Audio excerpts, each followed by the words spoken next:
સાબરકાંઠા જિલ્લાના તલોદ તાલુકાની સ્થાનિક સ્વરાજ્યની 45 ગ્રામ પંચાયતની ગત 22 જૂનના રોજ યોજાયેલ ચૂંટણીમાં મતદારોના અદમ્ય ઉત્સાહને કારણે 82.39% જેટલા જંગી મતદાન બાદ આજે તલોદની શ્રી સીડી પટેલ હાઈસ્કૂલ કેમ્પસમાં ચૂંટણી પરિણામ માટે મતગણતરી પ્રક્રિયા હાથ ધરાતા એક સાથે 13 સાઉન્ડમાં મતગણતરી પ્રક્રિયા હાથ ધરાઈ મોડી રાત સુધી મતગણતરી ચાલુ કે જેમાં એક પછી એક ગ્રામ પંચાયતના મુખ્ય સરપંચ એટલે કે વોર્ડના સભ્યોના પરિણામો સમર્થકો મતગણતરી મથકની બહાર જ જય શ્રી રામના નાદ સાથે ગુલાલ ઉડાડી વિજયનો જશ્ન મનાવતા વિજેતા ઉમેદવારોની છાવણીમાં દિવાળી જેવો માહોલ છવાઈ ગયો હતો। બીજી તરફ પરાજિત ઉમેદવારો તેમજ સમર્થકોમાં સન્નાટો છવાઈ ગયો હતો। જનતાના જનાદેશને સૌ ઉમેદવારો માથે ચડાવી આગામી દિવસોમાં વધુને વધુ પ્રજાલક્ષી કામો થાય અને વિકાસની ગતિ આગળ વધે તેવો આશાવાદ સૌ ચૂંટણી લડતા ઉમેદવારોએ વ્યક્ત કર્યો।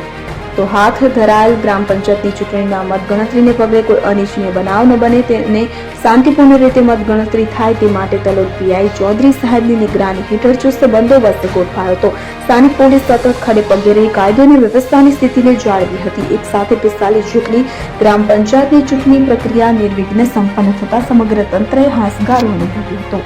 દિલીપ પરમાર, તલોદ, સાબરકાંઠા। જય માતાજી।